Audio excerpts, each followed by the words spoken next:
Good morning, dear student. Today we are going to start new laws of gaseous system. In our last video we have already learned about Boyle's law and Charles' law. P is inversely proportional to volume and V is directly proportional to temperature. Today we are going to study the next law, that is Gay-Lussac law, pressure temperature relation. According to the Gay-Lussac, at constant volume, अगर volume constant होगा then the pressure of fixed amount of gas is directly proportional to the temperature. P is directly proportional to T, जहाँ पे T क्या है, temperature in Kelvin. This relation is derived from both equation. दोनों को combined अगर आप कर देंगे तो आपको यही relation मिलेगा. तो Gay-Lussac law. इससे आगे हम नेक्स्ट आगे बढ़ते हैं. Avogadro law. एवोगैड्रो लॉ आपने ऑलरेडी पढ़ा हुआ है फर्स्ट चैप्टर में. The volume of gas is depend upon directly proportional to the number of moles in it. जितने नंबर ऑफ मोल्स होंगे उसी के अकॉर्डिंग उसका वॉल्यूम होता है. जैसे आपको पता है 1 मोल हैज द 6.022 into 10⁻23 मॉलिक्यूल्स. ठीक है, और इसी को हम क्या कहते हैं, एवोगैड्रो कांस्टेंट. अब इसके बाद नेक्स्ट ये how to calculate number of moles. ये आपको पता है नंबर ऑफ मोल्स को हम कैसे कैलकुलेट करते हैं, मास अपॉन मोलर मास, और इसके न्यूमेरिकल्स भी हम फर्स्ट वाले चैप्टर में कर चुके हैं. ठीक है, अब ऐसी गैसेस जो कि बॉयल्स लॉ, चार्ल्स लॉ और एवोगैड्रो लॉ को फॉलो करें, that gas is known as ideal gas. So today that is the very important portion for today, ideal gas equation. इसमें आपको ideal gas equation को derive करने को भी आता है, इस पर बेस बहुत सारे न्यूमेरिकल्स भी आते हैं. जब हम तीनों इक्वेशन को कंबाइन करते हैं, Boyle's law, Charles law and Avogadro's law, इन तीनों को कंबाइन करके, एज यू नो दैट ये है Boyle's law, V is inversely proportional to P, V is directly proportional to T and V is directly proportional to N. तो तीनों को combine करने के बाद जो हमारे पास रिलेशन आता है, V is directly proportional to NT upon P, या इसको हम कह सकते हैं PV is equals to NRT. एक प्रोपोर्शनलिटी का साइन हटा के हमने कांस्टेंट लिया जिसको हम कह रहे हैं R. R को कहा जाता है यूनिवर्सल गैस कांस्टेंट, और इसकी जो वैल्यू है वो डिपेंड करती है प्रेशर और वॉल्यूम की यूनिट पे. जो इसकी SI सिस्टम में इसकी वैल्यू है वो है 8.314 जूल पर केल्विन पर मोल. और अगर हमारे पास प्रेशर एटमॉस्फेयर में दिया हो और वॉल्यूम लीटर में गिवन हो, देन इसकी वैल्यू होती है 0.0821 लीटर एटमॉस्फेरिक पर मोल. ठीक है, तो इस तरीके से हम इसकी वैल्यू पुट करेंगे. और कंबाइनिंग जो आपका इक्वेशन है, कंबाइनिंग लॉ है, उसको हम इस तरीके से भी लिख सकते हैं, P1 V1 upon T1 is equals to P2 V2 upon T2. ठीक है, और इसी को हम कंबाइंड गैस लॉ भी कहते हैं, इसी को हम आइडियल गैस इक्वेशन भी कहते हैं. इनमें से कोई भी एक अननोन चीज हो तो आप उसको उसके साथ साथ बता सकते हैं. ठीक है, यहीं पर एक चीज मैं आपको और बता देती हूँ. STP एक टर्म यूज होता है. STP का मीन्स होता है standard temperature and pressure. Standard temperature होता है 273 केल्विन, स्टैंडर्ड वॉल्यूम होता है 22.4 लीटर, और स्टैंडर्ड प्रेशर होता है 1 एटमॉस्फेरिक प्रेशर, 1 बार प्रेशर, या फिर 760 mm ऑफ Hg. उसको कहा जाता है स्टैंडर्ड टेम्परेचर एंड प्रेशर. ठीक है, अब इसी के बाद एक ये रिलेशन आपकी एनसीईआरटी की बुक में और दिया है, relation between density and molar mass.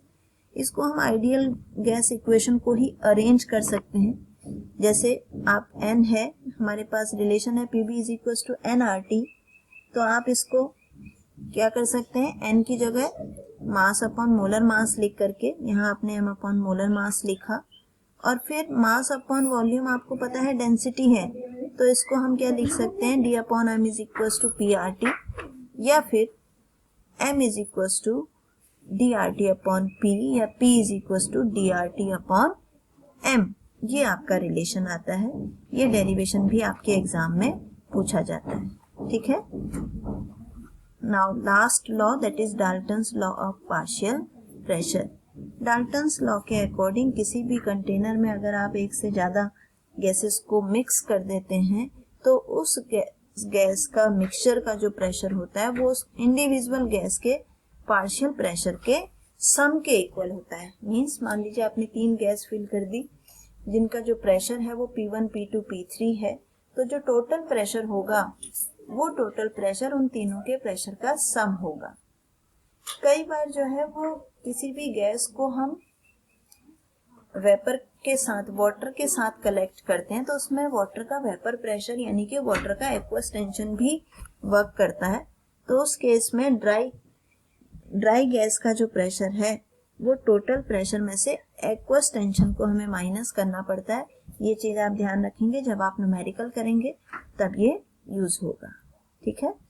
आगे हम बढ़ते हैं।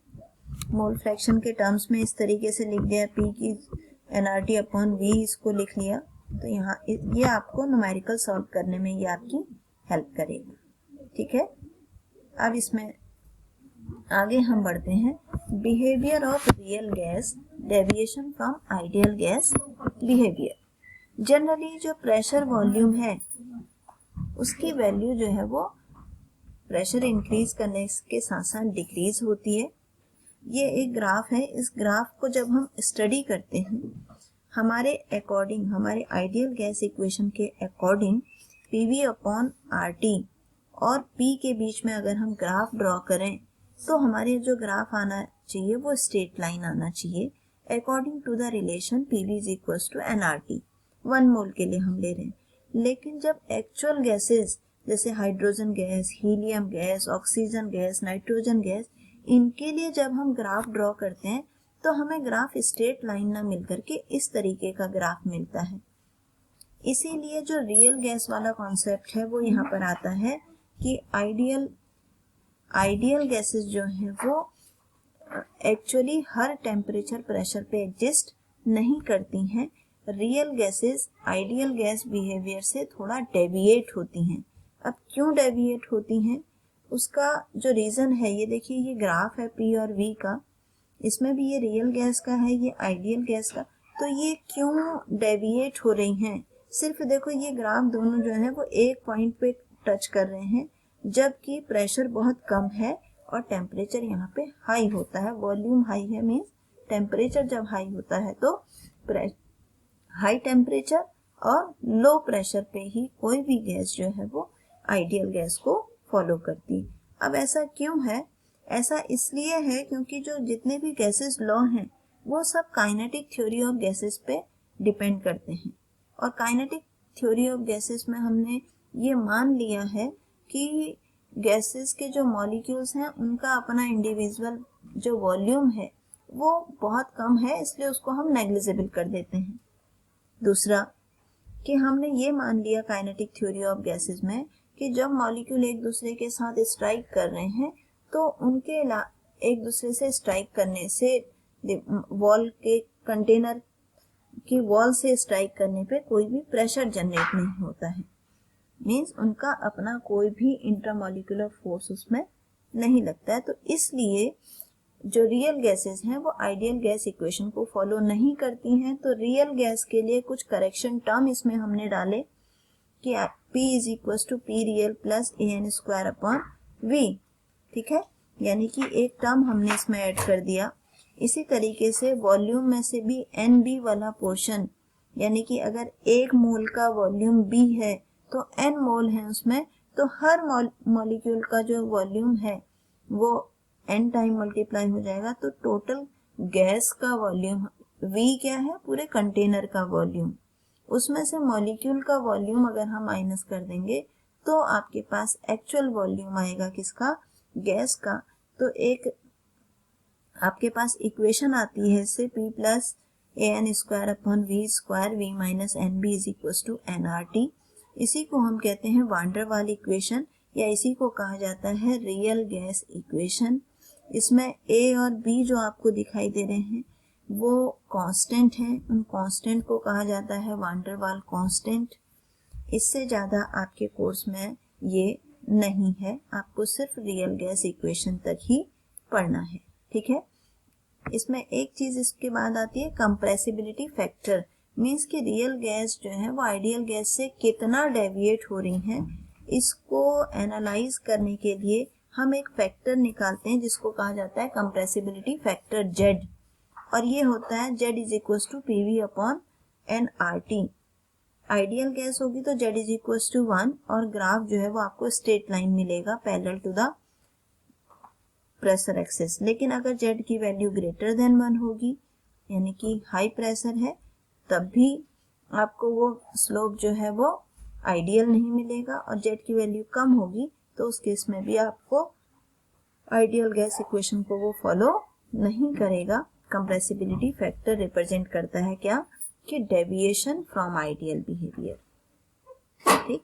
ये इसी चीज को शो कर रहा है कि कितना टेम्परेचर और कितना प्रेशर होना चाहिए।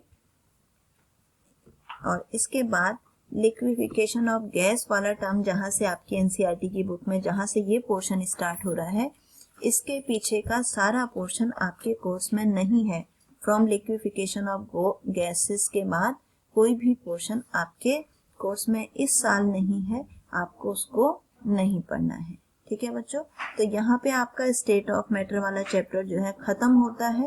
आप इसकी एक्सरसाइज कर लेंगे और पीछे वाला पोर्शन आपको छोड़ देना है, सरफेस टेंशन, विस्कोसिटी और लिक्विड स्टेट, वो सारा कुछ आपको छोड़ देना है। इसमें भी क्रिटिकल टेम्परेचर, प्रेशर, वो भी आपको छोड़ देना है, ठीक है बच्चों।